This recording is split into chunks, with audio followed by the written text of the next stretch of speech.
అప్పుల బాధలు వెంటాడుతున్నాయా? అయితే 6 జేవిఆర్ వారి జాతిరత్నాలు ధరించండి. హాయ్, వెల్కమ్ టు మనం టీవీ. నేను మీ మనోజ్. సిబిల్ విషయంలో కేంద్రం గుడ్ న్యూస్ చెప్పింది. చాలా మందికి, దాదాపుగా లక్షలని చెప్పను, కొన్ని కోట్లాది మందికి ఒక ఊరటనిచ్చే అంశం ఇది కేంద్రం చెప్పింది. సో కేంద్ర మంత్రి పంకజ్ చెప్పిన దాని ప్రకారం నేను మీకు క్రిస్టల్ క్లియర్గా మీకు అర్థమయ్యేలాగా నీట్గా ఎక్స్ప్లెయిన్ చేస్తా. వీడియో స్కిప్ చేయకుండా చూడండి. సో చాలామందికి సిబిల్ అనే దాని గురించి ఐడియా ఉండదు. బేసిక్గా ఏంటి అలా స్కోర్ ఏంటి, ఇది ఎందుకు పాన్ మీద ఉంటుంది, పాన్కి ఎందుకు లింక్ అవుతుంది, మన ట్రాన్సాక్షన్స్ అన్నీ వాళ్ళకెలా తెలుస్తాయి అని చాలామంది అనుకుంటూ ఉంటారు. ఎవరైతే ఎంప్లాయీస్ ఉంటారో వాళ్ళకి మాత్రమే వాళ్ళకి తెలుస్తూ ఉంటుంది సిబిల్ అంటే.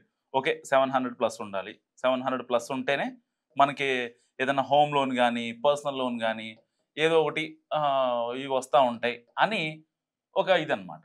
సో బేసిక్గా ఈ సిబిల్ అనేది సిబిల్ 300 to 700 మధ్యలో ఉంటుంది. ఓకేనా?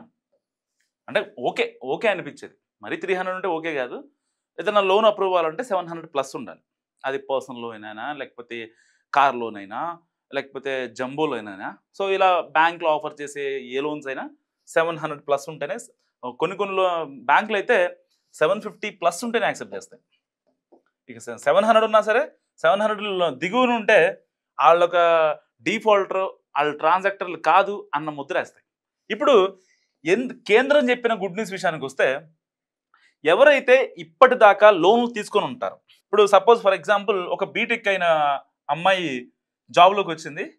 ఇప్పటిదాకా అమ్మాయికి చదువుకుంది, అమ్మాయికి ఎలాంటి లోన్స్ లేవు, ఈఎంఐలు లేవు, ఎలాంటి ఫోన్ కానీ అలాంటి ఈఎంఐలు ఏం పెట్టలేదు. ఆ అమ్మాయి ఆఫీస్లో రాగానే శాలరీ అకౌంట్ ఇస్తారు, శాలరీ అకౌంట్తో క్రెడిట్ కార్డు ఇస్తారు. ఓకేనా? సపోజ్ ఆ క్రెడిట్ కార్డ్ని ఎంప్లాయీ రిజెక్ట్ చేశారనుకోండి, ఏది శాలరీ అకౌంట్తో పాటు వచ్చే ఆ క్రెడిట్ కార్డ్ని ఎంప్లాయీ రిజెక్ట్ చేస్తే ఇక వాళ్ళకి సిబిల్ ఉండదు. వాళ్ళు ఏదో ఒక ఫినాన్స్ తీసుకోవడమో, నెలవారీ ఈఎంఐ కట్టుకుంటేనే సిబిల్ పెరిగే పరిస్థితి. అది కూడా ఎక్కడా కూడా మనం డిఫాల్టర్ అనే ముద్ర పడకూడదు. సో ఈఎంఐ డేటు 2nd ఉందనుకోండి, 1st నుంచే మనకు ఆల్రెడీ రిమైండర్ మెసేజ్ వస్తుంది, మనం ఆ డబ్బులు కట్టేయాలి. ఆ డబ్బులు కట్టేసిన తర్వాత అలా కొన్ని నెలలు మనం కరెక్ట్గా పేమెంట్లు చేస్తేనే మనకి సిబిల్ జనరేట్ అవుతుంది.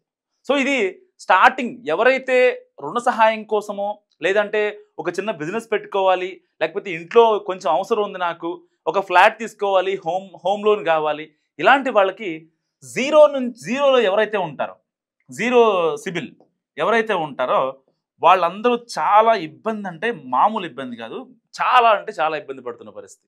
సో ఇప్పుడు అలాంటి వాళ్ళని కేంద్రం, సెంట్రల్ గవర్నమెంట్ గుర్తించి ఇకపై లోన్లు ఎవరన్నా చేసుకోవాలి అంటే, అప్లై చేసుకోవాలి అంటే జీరో ఉన్నా పర్లేదు, బ్యాంకులు రిజెక్ట్ చేయడానికి ఇబ్బంది లేదు. మళ్ళీ జీరో విషయానికి వద్దాం. జీరో అంటే చాలామంది అనుకుంటారు సిబిల్ స్కోర్లు ఆల్రెడీ జీరో అయితే కలదు. బేసిక్గా చెప్పాలంటే కొంతమంది లోన్లు తీసుకుంటారు, వాటిని రీపేమెంట్ విషయంలో చాలా ఇబ్బందులు పెడతారు ఎవరైతే లోన్లు ఇచ్చారో వాళ్ళని. సో వాళ్ళు సరిగ్గా పేమెంట్లు చేయరు, వాళ్ళకు డిఫాల్టర్లా మిగిలిపోతారు. ఎప్పుడైతే ఒక 10 లక్షలు లోన్ తీసుకొని ఒక 2 ఏళ్ళు కట్టేస్తారు, 2 ఏళ్ళు నీటికి కడతారు. 2 ఏళ్ళు నీటికి కట్టిన తర్వాత ఇక తర్వాత సమ్ జాబ్ పరంగానో, లేకపోతే ఇంకోటో ఒక ఇష్యూ వచ్చిందనుకోండి, ఇక ఆ లోన్ అక్కడితో ఆగిపోద్ది. వాళ్ళు ఎక్కడైతే అడ్రస్ ఉంటుందో తిరుగుతూ ఉంటారు. తర్వాత ఆధార్ కార్డ్ అడ్రస్కి వచ్చి అసలు మీరు లోన్ కడతారా కట్టరా అని బెదిరించిన తర్వాత మనోడు ఏం చేస్తారంటే, అప్పటికే సిబిల్ స్కోర్ మొత్తం వెళ్ళిపోద్ది, ఆడికి మొత్తం సిబిల్ మొత్తం తగ్గిపోద్ది.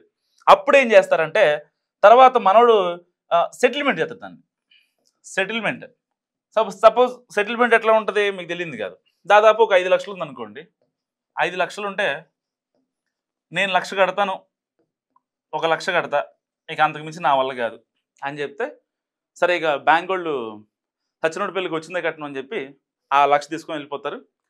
ఇక్కడ మనోడు ట్రాన్సాక్టర్ కాదు, ట్రాన్సాక్టర్ ఉంటారు, డిఫాల్టర్ ఉంటారు.